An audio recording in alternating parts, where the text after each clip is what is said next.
Since 1989, nearly 400 people in the United States convicted of serious crimes such as murder have been exonerated by DNA evidence.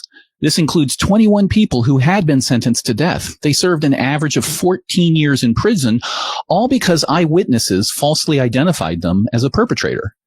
Research has shown that our memory is not a perfect recording device. Far from it. Study after study has confirmed that just because an eyewitness is extremely confident, it doesn't mean that their memory is any more accurate.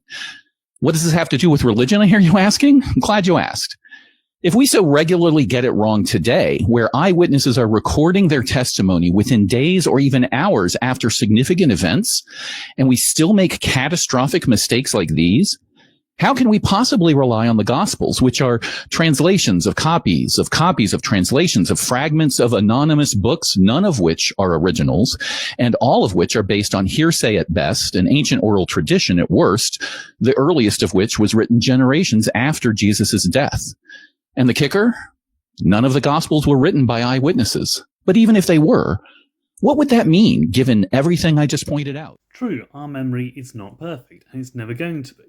However, this has not been given any context. We don't know what they were given in terms of the lineup. We don't know how bad the crimes were. We don't know the situations they were in. We don't know if it was a lineup or anything like that. Bear in mind, police lineups are still done today. They're more often with images than anything else.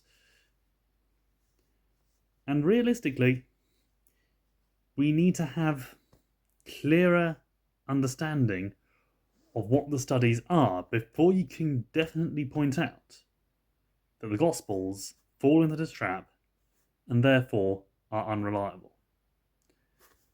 If you say they're written generations after Jesus, you just don't seem to understand the concept of extant documents and scribes writing, as the earliest ones were written by people not long after Jesus was crucified.